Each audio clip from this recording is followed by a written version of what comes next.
So you're saying that Labour is not even seeing things from the side of government. The reasons they put out there, they're not tenable. You think they're not tenable? You mean on the part of the government? Government saying they can't afford to pay that. You think those reasons are not tenable? If the government cannot afford to pay public workers, but this same government can afford to pay the political class, all what you just need to do is get a political office or get a political appointment. Then you are ready from the very first month of your very first, salary, you are a multi-millionaire. Is it not from this same federal government? It is the government that is paying them.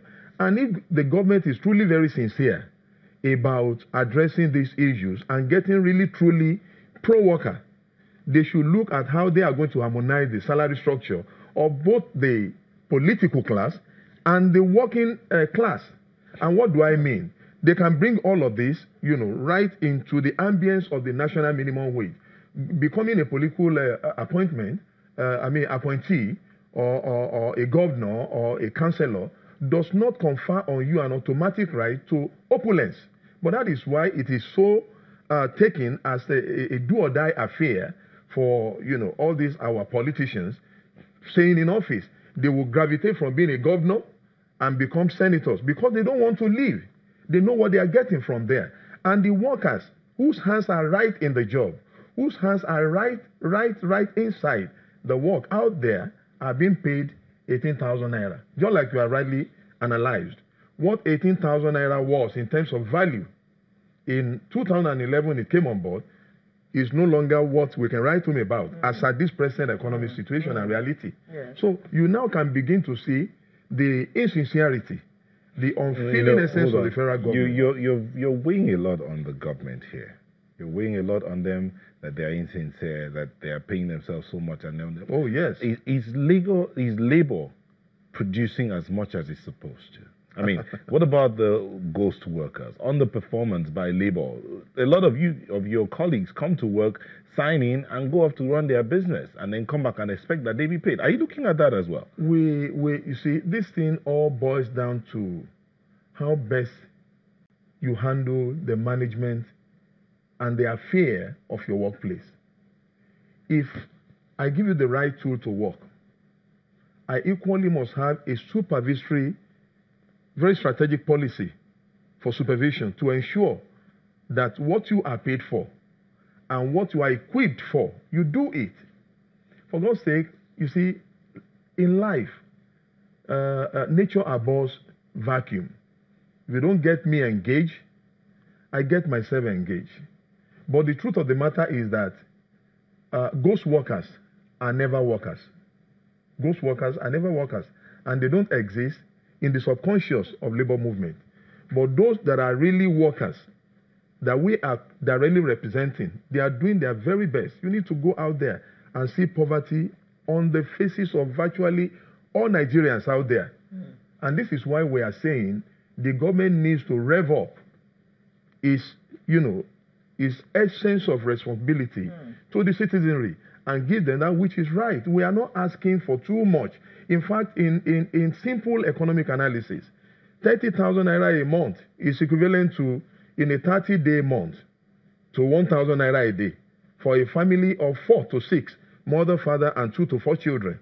So in essence, we are looking at a situation where you are saying each member of the family will be, taking a meal, one single meal of about 50 to 60 naira a day. You are not considering the schooling of the children. You are not considering the accommodation. You are not considering transportation. You are not considering many other metrics, so many other, costs that the earner will have to, accrue to himself to pay. So this is why we are saying 30,000 is not even the idea of labor. It was suggested by the organized private sector, and it was as a result of serious begging on the part of organized labor before we could adopt that.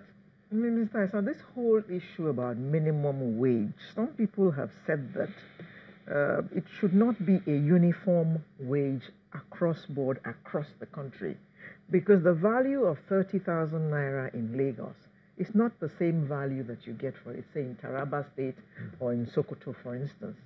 So why are you all sitting down with governors and trying to get them, to force them to pay 30,000 naira? Suppose, can't a governor come, for instance, and say, look, I can't afford to pay 30,000 because cost of living in my state is lower than cost of living in another state. So in my state, I would suggest 30,000 naira minus X, because that will give a worker a good standard of living in my state. Isn't that a possible negotiation? Well, we have gone far beyond that point. Let me take you back into how we arrived at 30,000. When the National Tripartite National Minimum Wage Committee was put in place, we were very mindful of what would be the attitude, the usual attitude of the governors. And that was why we decided that they should equally be very practically involved, and which was... to a uniform figure. Yes. They were part of the committee. In fact, we had public hearings in the entire 6 geopolitical zones, and we had memoranda submitted, and about 21 governors submitted figure. So it's not an issue of the peculiarity, the economic peculiarity of my state will not make me pay 30,000. Let me go something lower. Okay. But the fact, what we are looking at here is federal government as the regulator. You get what I'm saying?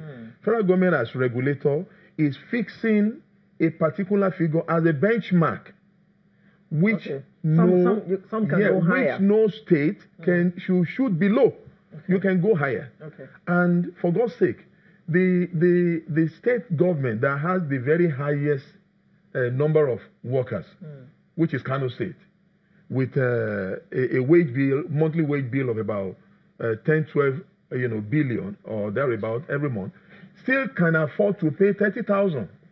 So what happens to other states? What is going to be the basis of their arguing that they cannot pay? And beyond that, as I said earlier, the idea of a minimum wage is to set a benchmark. If you cannot go, an inch above, just maintain that point. And for us to have arrived at 30,000, which, as I said earlier, was not the idea of labor. It was begged on us by the organized private sector that, look, if we go beyond 30,000, we wouldn't be able to make profit. We have our own generator, our own power to generate. We have our own, all other costs of production to maintain. And if we should be on 30,000, we may not be able to break even. That even importers are making money than them. They are making profits. So after considering all this, we now said, okay, let us agree on 30,000. And we generated so many scenarios, which, arrived on 30,000 as the basic. Okay.